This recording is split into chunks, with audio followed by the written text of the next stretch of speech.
ከዛሬ 6 ዓመታት በፊት በተጀመረው የአረንጓዴ አሻራ መርሃ ግብር እስካሁን 40 ቢሊዮን ችግኞች ተተክሏል። በተያዘው ዓመትም ይህንን የሀገር የህልውና አምድ የሚያጎላ መርሃ ግብር አጽንቶ ለማስቀጠል በ108 ሺህ የችግኝ ጣቢያዎች ላይ ከ6.5 ቢሊዮን በላይ ችግኝ ማፍላት ተችሏል።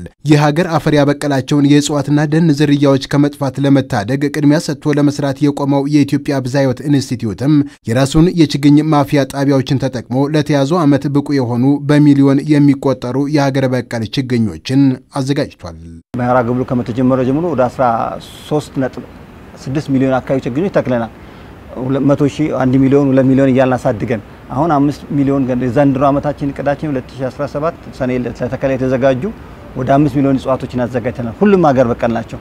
በርግጥ የብዝሃ ሕይወት ኢንስቲትዩት በቅድመ አረንጓዴ አሻራ ወቅትም የሀገር በቀል የእጽዋት ዝርያዎችን ከመጥፋት ለመታደግ በጠባብ ቦታና በውስን አቅም መሰል ስራዎችን ሲሰራ ዓመታትን ዘልቋል። ግን ደግሞ ያለፉት የአረንጓዴ አሻራ መርሃ ግብር ወቅቶች ትልቅ አቅምና ጉልበት ፈጥሮለት የሀገር በቀል ችግኞችን በስፋት አፍልቶ ማከፋፈል ላይ ደርሷል። ይሄ ፕሮግራም ስለደገፈን ብዙ ችግኞችን እያፈላን ምሳሌ የተቦረቦሩ ወንዝ ሸርሽሯቸው ገሊ የሆኑ ቦታዎች ላይ በቀላሉ ሾክነት ያላቸው ወይም ከብቶች የማይበሏቸው እጽዋቶችን ብንተክል በእነሱ ሽፋን ደግሞ መሃላቸው ትልልቆቹን ሀገር በቀል እጽዋቶችን እንተክላለን። ስለዚህ ደግፎናል፣ እየተበረታታን ነው። ብዙም ስራ ሰርተናል። የመንግስትም የግልም ተቋማት የዚህ ሙቭመንት የዚህ ዘመቻ ተካፋይ ስለሆኑ እኛ ያዘጋጀናቸው ችግኞች በመውሰድ ይተክላሉ። እኛም ያው ቴክኒካል ድጋፍ አጠገባቸው ሆነን እንሰጣለን። እና የአረንጓዴ አሻራ ሙቭመንት በእውነት የዚህ ሀገሪቱን የሀገር በቀል ዝርያዎችን መልሶ እንዲያገግሙ ትልቅ ድጋፍ እያደረገ ነው ማለት ይቻላል። ችግኞችን በሚስማማቸው ቦታና የአየር ሁኔታ የመትከል ልምምድ እንዲሁም ባህል አለመኖር ያለፉት ጊዜያት ውስንነት ነበር። ግን ደግሞ የአረንጓዴ ልማቱ ይዞት ከመጣው የዘርፉ የትኩረት ማደግ በመነሳት ችግኞች ለሚተከሉበት ቦታ ትክክለኛ ባህሪ እንዲይዙ በሚያስችል ልክ እየተሰራ ነው።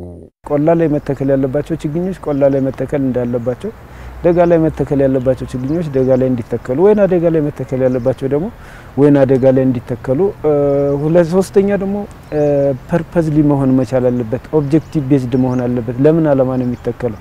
ለኮመርሻል ነው? ለማገዶ ነው? ለአካባቢ ጥበቃ ነው? ለምንድን ነው የሚለውን ነገር በደንብ ሰው ግንዛቤ ወስዶ በዛ መልክ እንዲሆን እኛ ድጋፍና ክትትል ከክልሎች ጋር እየሰራን ያለነው። ለተለያየ የአየር ንብረት ተስማሚ የሆኑ ለምሳሌ የቆላ ዛፎች እኛ በቆላ አካባቢ ባሉን ማዕከላት እዛ አካባቢ እንዲፈላ ይደረጋል። የደጋዎቹ እንደ ባሌና እንደ አዲስ አበባ በተለያዩ የሀገሪቱ ክፍሎች የተለያዩ ማዕከላት ስላሉን ለዛ አካባቢ የሚስማሙ ችግኞችን ዝርያዎችን መርጠን በዛው አካባቢ በቅለው በዛው አካባቢ ለሚደረገው ዘመቻ እንዲሰራጩ ይደረጋሉ። ስለዚህ ለአካባቢው ተስማሚ የሆኑ እንትኖችን ነው ዝርያዎችን ነው እያሰራጨን ያለ ነው ማለት ነው። እነዚህ የሀገር በቀል ችግኞች ሲተከሉ ከስነ ምህዳሩ ጋር በቀላሉ የመላመድ ባህሪ ያላቸው ግን ደግሞ የሚተከሉበት መንገድ ሙያዊ መርህን የተከተለ እንዲሆን የኢትዮጵያ ብዝሃ ሕይወት ኢንስቲትዩት ሙያዊ ድጋፍ ያደርጋል። ችግኞቹን ስንሰጥ አንዳንድ ባለሙያም አብሮ ይሄዳል። የነሱ የችግኝ ዘመቻ ቀናቸው ጋር አብሮ ሄድና ችግኞቹ እንዴት እንደሚተከሉ ማብራሪያ ይሰጣል። ብዙ ጊዜ ግን እዚህ መተው ለምሳሌ እዚህ ባለውበት ጊዜ እዚህ መተው ከዚህ የሚወስዱትን መግለጫ እንሰጣቸዋለን። ምን አይነት ቦታ ላይ መትከል እንዳለባቸው፣ ሼር ላቨር ከሆነ ጥላማ ይፈልግ ከሆነ በቂ ማብራሪያ እንሰጣቸዋለን ስለ ችግኞቹ። በማዕከላትም እንደዚህ አይነት ነገር ይደረጋል። የማዕከላት ሰራተኞቻችንም አብረው ሄደው ተከላው ላይ ስለሚሳተፉ እነሱ ጋይድ ያደርጋሉ። የአረንጓዴ ልማት ስራ ከመጀመሩ አስቀድሞ የሀገሪቱ የደን ሽፋን መጠን 17.2 በመቶ ነበር። ያለፉት 6 ዓመታት የአረንጓዴ አሻራ ተግባራት ግን የሀገሪቱን የደን ሽፋን መጠን ወደ 23.6 በመቶ ከፍ አድርጓል።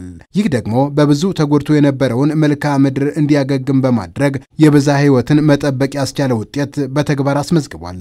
የደን ሽፋኑ ከመጨመሩ ጋር ተያይዞ እንግዲህ የአፈር መከላትን እንዲቀንስ ያደረገበትና የውሃ አማራጮች እንዲመጡ አድርጓል። የደረቁ ወንዞች ሐይቆች ተመልሰው እንዲመጡ የሆነበትና የመጠጥ ውሃ ባለፈ እንግዲህ ለመስኖ እንዲጠቀም ያደረገበት ሁኔታ ነው ማለት ነው። አሁን ዝግባ በልጅነት እድሜው ጥላ ይወዳል።